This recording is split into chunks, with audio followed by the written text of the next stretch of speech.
Magandang araw, mga mag-aaral sa grade 6. Ngayon ay itutuloy natin ang ating aralin o lesson sa arts. Itutuloy natin ang elements of arts kasunod ng line. Okay, so i-recall natin. Pag sinabi nating line, the fact of a moving point made by a tool, instrument, or medium as it moves across an area is called line. Yun ang nakalagay na definition sa inyong lecture note. It is usually visible as it contrasts in value with its surroundings. Lines can be straight or curved, thick or thin. So nagkaroon kayo ng activity 1 or exercise 1 at saka exercise 2 tungkol sa lines. Ngayon naman ay magtungo tayo dun sa tinatawag natin na shapes. Pag sinabi nating shapes, gaya ng ipina-lecture ko sa inyo, shape is a two-dimensional figure enclosed by a line. They only have height and width. Okay. So, ito yung mga example ng tinatawag nating shapes. Okay, may tinatawag tayong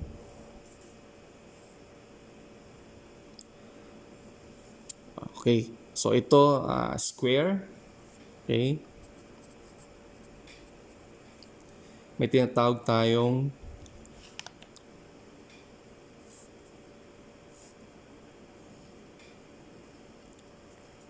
rhombus.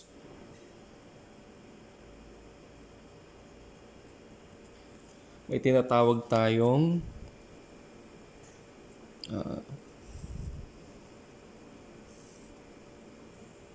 vertical rectangle, and of course meron din siyang tinatawag na ayan,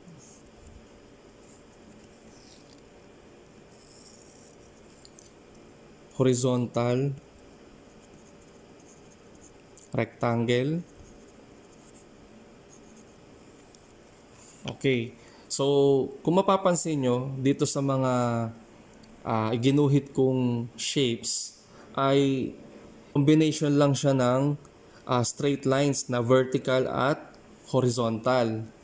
At mayroon ding diagonal. So, sa pamamagitan lang ng lines, pwede na tayo makalikha ng tinatawag na shapes. Okay? Meron pang iba, may tinatawag tayong circle. Okay? Circle. Meron din tayong tinatawag na yung ganyan. Kung tawagin nyo ay oblong, pero siya ay ellipse.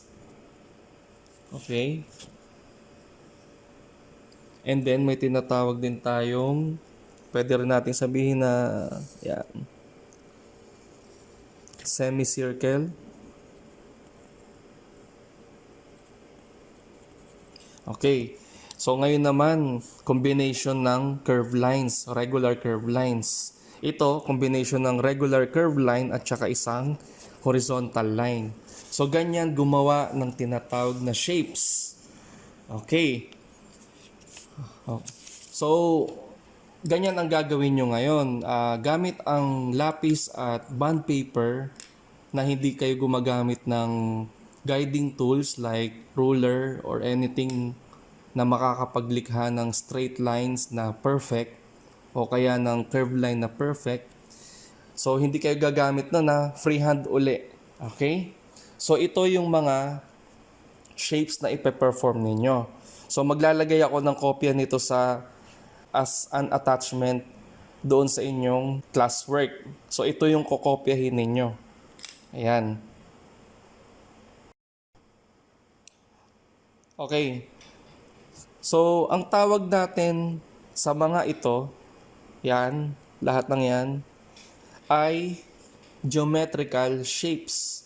Dahil sila ay man-made shapes. Okay? So, likhang tao itong mga ito. Ngayon naman, pag-usapan natin yung tinatawag na organic shapes. Pag sinabi nating organic shapes daw, ito yung makikita sa nature. Okay. Kagaya halimbawa nito, pag nag-drawing ako ng ganyan, so maaari nating sabihin na ito ay isang puno. Okay. O isang uri ng gulay, pwedeng ganon. Pag nag-drawing ako ng ganyan,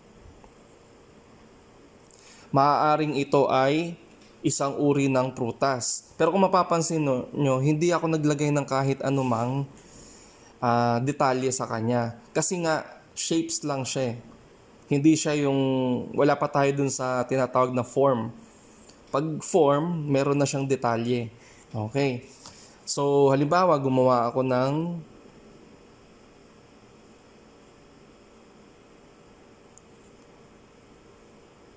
ganyan. Maaari nating sabihin na ito ay shape ng tao. Makikita natin ito sa nature. Okay. Kaya siya tinawag na nature. So, wala pa tayo nilalagay na detalye sa kanya. Okay. So, ganito ang gagawin nyo ngayon. Sa isang short bond paper, okay, una nyong ipe-perform ito. So, isusulat nyo or idodrawing yung mga examples ng mga geometric or geometrical shapes. Okay, yung mga man-made shapes. And, para naman sa organic shape, another bond paper, pero kayo na yung mag-iisip. Tandaan, pag sinabi nating shape, wala siyang masyadong detalye, kundi yung outline lang niya. Hanggang sa may enclose natin yung isang plane gamit yung series of kinds of lines. Kagaya nito. So, horizontal line, vertical line, tapos curved lines. Hanggang sa vertical lines, hanggang sa ma-enclose siya. So, yan ang tawag natin sa mga shapes na yan. Okay? So, kunan ng picture ang inyong mga ginawa and then ipasa sa classwork na ito. Yun lamang at maraming salamat.